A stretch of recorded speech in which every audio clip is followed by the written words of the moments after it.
নবরাত্রির তৃতীয় দিনে দুর্গার কোন রূপের আরাধনা করা হয়? তিনি চন্দ্রমৌলি। শিবকে স্বামী হিসেবে পেয়েছিলেন।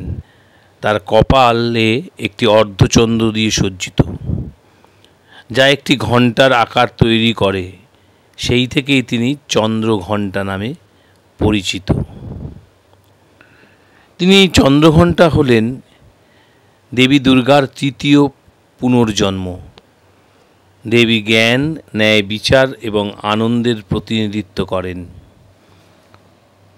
শত্রুদের জন্য সর্বনাশ, কিন্তু ভক্তদের জন্য প্রেমময় ও করুণাময়ী তিনি। পার্বতীর বিবাহিত রূপ হিসেবে পরিচিত তিনি। ভগবান শিবের সঙ্গে তার বিবাহের পরে অর্ধচন্দ্র পড়া শুরু করেছিলেন। তিনি চন্দ্রমৌলি শিবকে স্বামী হিসেবে পেয়েছিলেন। তার কপালে একটি অর্ধচন্দ্র সজ্জিত, যা একটি ঘণ্টার আকার তৈরি করে, আর সেই থেকেই তিনি চন্দ্রঘণ্টা নামে খ্যাত। হিন্দুদের মতে তৃতীয় চোখ সবসময় খোলা বলে মনে করা হয়। এর অর্থ হলো সে রাক্ষসদের সাথে যুদ্ধ করতে প্রস্তুত। দেবী চন্দ্রঘণ্টাকে সাধারণত 10 হাত দিয়ে চিত্রিত করা হয়, যার 4 বাম হাতে ত্রিশূল, গদা, তরোয়াল এবং কমণ্ডল রয়েছে, এবং তার পঞ্চম বাম হাতে রয়েছে বরদা মুদ্রা।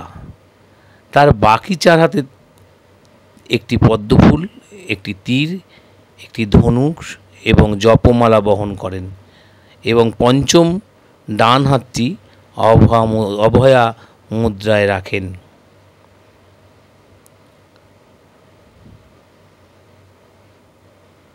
প্রাচীনকালে দেবতা ও অসুরদের মধ্যে দীর্ঘ যুদ্ধ চলত। অসুরদের অধিপতি ছিলেন মহিষাসুর এবং দেবতাদের অধিপতি ছিলেন ভগবান ইন্দ্র।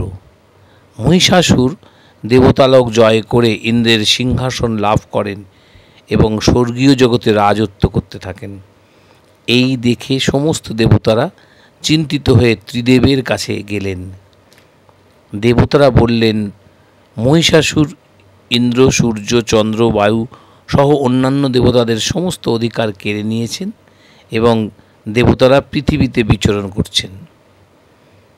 দেবতাদের কথা শুনে ব্রহ্মা, বিষ্ণু ও ভগবান শিব খুব ক্রুদ্ধ হলেন। ক্রোধের কারণে 3 দেবতার মুখ থেকে শক্তি উৎপন্ন হলো এবং দেবতার শরীর থেকে নির্গত শক্তিও সেই শক্তিতে মিশে গেল। 10 দিক বিস্মৃত হওয়ার পর এই শক্তি থেকেই দেবী ভগবতীর জন্ম হলো।